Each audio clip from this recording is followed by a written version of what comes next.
Good morning. It's the 15th of February 2022 and my turn has come around again to share some thoughts for the day with you.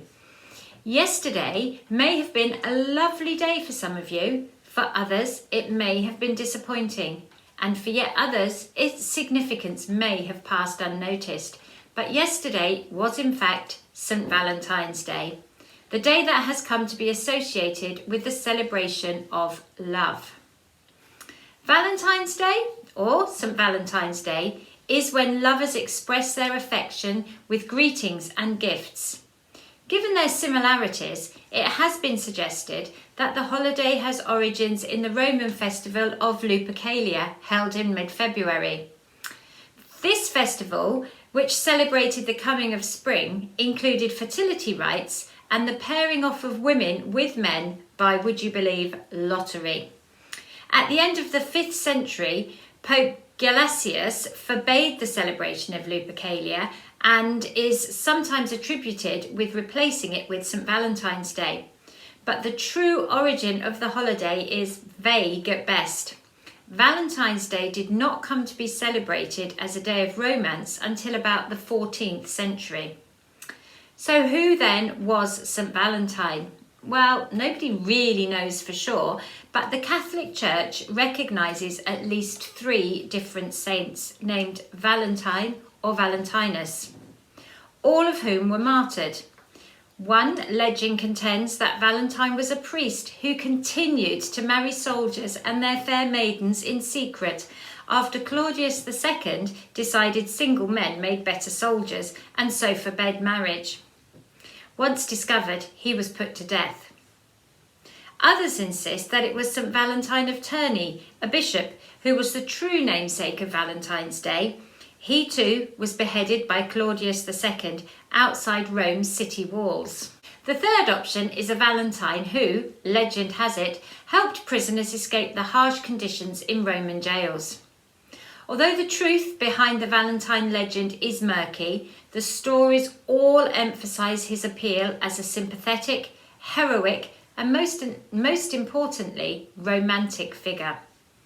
By the Middle Ages, perhaps thanks to this reputation, Valentine had become one of the most popular saints in England and France.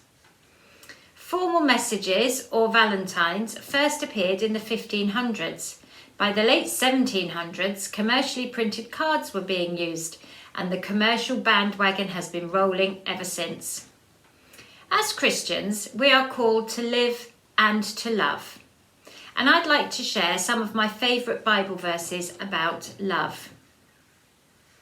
John 13:34 states, "A new commandment I give you, love one another. As I have loved you, so you also must love one another." We are called to love each other in the same way as Jesus has loved us. Mark 12:31, "Love thy neighbour." Now that doesn't actually have to be the person living next door to you, by the way. Ephesians 4:2, "Be completely humble and gentle, be patient, bearing with one another in love." Corinthians 16 verse 14, "Do everything in love." And finally, 1 Corinthians 13 verses 4-5, "Love is patient, love is kind. It does not envy, it does not boast. It is not proud. It does not dishonour others. It is not self-seeking. It is not easily angered. It keeps no record of wrongs." It puzzles me somewhat then that why so many people set such high store on these public demonstrations of love. Is love all about a fancy box of chocolates, some flowers and a card? Or is that boastful? If love is indeed patient and kind, is it not about the day-to-day, the cup of tea made with love, the shirts ironed, the meals cooked, the friendly hello? Some of you will know that my mother is German, and that Germans are not generally known for overtly showing their feelings. In fact, I can count on one hand the number of times my mother has said those 3 words that people set so much store by. I love you.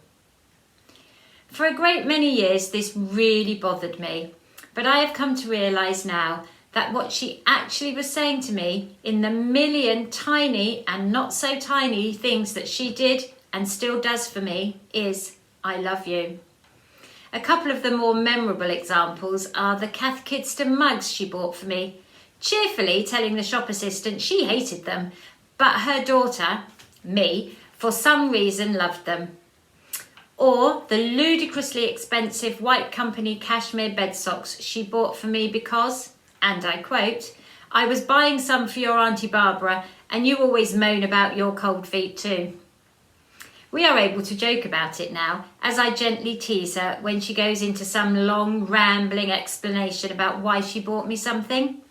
I just say, I know Mum, it's because you love me. And she just tuts and shakes her head in despair at me. Although my mother has not been a churchgoer since I was a small child, I believe her love to be truly patient and kind and not at all boastful, and she definitely does not keep a record of wrongdoings, well, at least not to my knowledge. So, what am I trying to say?